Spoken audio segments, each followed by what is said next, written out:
Support for Radio Friends comes from Homestead Senior Care, providing trustworthy, kind-hearted senior home care services in your loved one's home. All caregivers are thoroughly screened, extensively trained, professional, and reliable.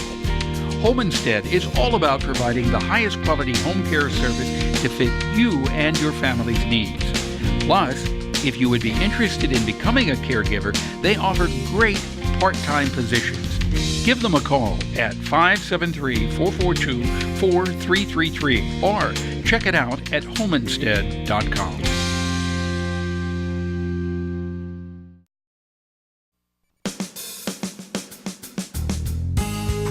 Good morning and welcome to Radio Friends on Thursday, May the 2nd. I want to introduce you to Daive Dunkley, who is a book author. Good to have you here, Dave. Thank you very much. We met during Black History Month. You were on some time ago talking about Black History Month. You came on with Joan Stack, and I found you so interesting. I wanted you to come back again. You have written a book. It's called Black Resistance in the Americas. Now, what is this book about? Okay, so firstly, it's co-authored.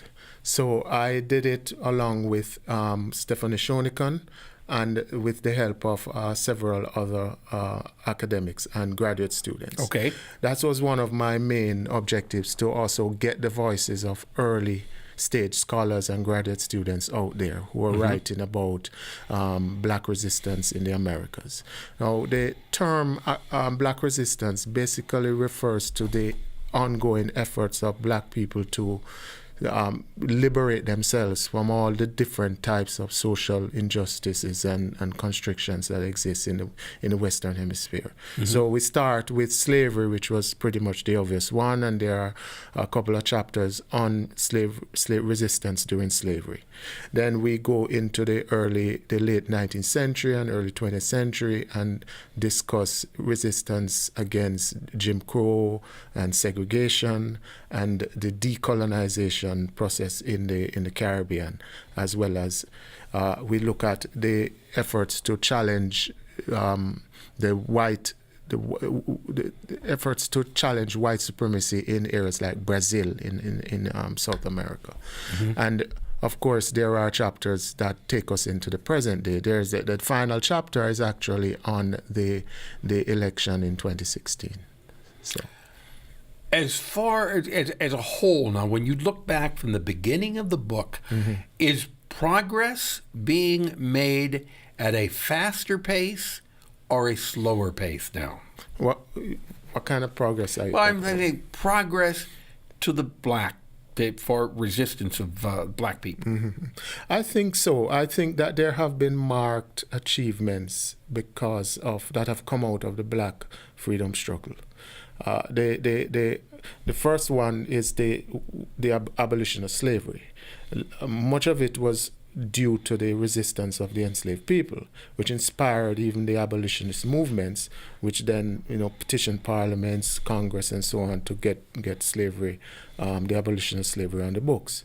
Then the civil rights movement, that was here in this country, that was a big challenge in terms of black resistance to civil injustices and so on. So and there was marked accomplishment. Do you feel that the civil rights movement is still making progress as far as black people are concerned? I think it has had to change significantly to challenge the problems that exist now, because some of the problems that are now coming to the fore are very different from the ones that they are associated with the ones that we were tackling in the 1950s and 1960s. For example, we thought that with the passage of the Voting Rights Act, for example, we would have solved the problem of disenfranchisement. But then we have to deal with things like redlining and redistricting and various voter suppression tactics. So it's almost like as if you make progress one way, another obstacle is thrown up. But that is life. That is life, isn't it? that is life. Not just for the black person, for the white person, for the Asian person. It's part of life. But the black people have been struggling for a very long time. Yes. I would have thought with the election of Barack Obama that things really took a great stride in this country. But in many ways, it seems like it has gone backwards now. I think that we invested a great deal of hope in the election of Barack Obama as President of the United States, and rightfully so, because it signaled a significant change. It was unimaginable That a black man could ever win the presidency. And he won. And we thought that, okay, the country is on overdrive when it comes to change. And the second time he won by a great margin. Right.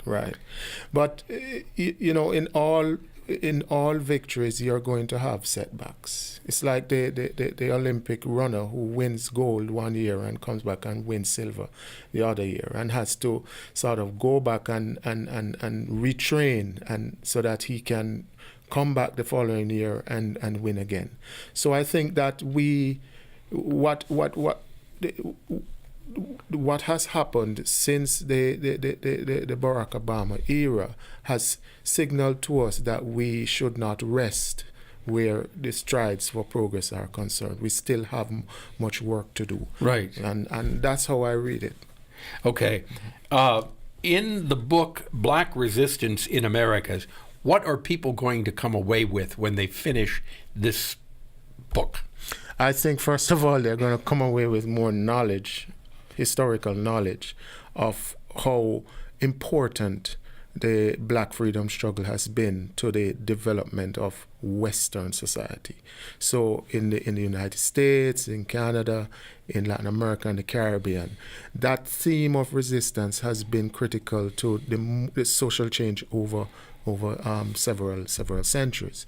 So that's, I think, is the first thing. The second thing is to recognize, I think they'll recognize that the concept of blackness does not just include the people who go out on the streets and protest, and the people who take up arms and engage in armed struggles. But there are writers involved in this resistance. There are people who simply went to church and organized resistance through their church endeavors. There are people who made music, and that music inspired a generation within and beyond the black community. You know, as I sit here talking to you and looking at you, one thing runs through my mind is, why can't we all just look at each other as human beings and not be concerned about the color of our skin? If I could answer that question, I'll probably win the Nobel Prize. we just, as humanity, for some reason, we just can't do that. Maybe someday we will. I hope so. Dave, thank you so much for coming by. The book is called Black Resistance in the Americas. Where is it available? It's available online at Amazon.com. You can get electronic copies, hard copies, paper copies, and you can also pick up a copy from the Tiger Bookshop on campus. On campus. Yep. From the University Bookstore. University. Thank you so much for coming by. Please come back and visit us again, and best of luck with the book and making progress. Thank you. All right. Pleasure chatting with you. All right. We're out of time. Tomorrow, Healy Harp. Bye-bye.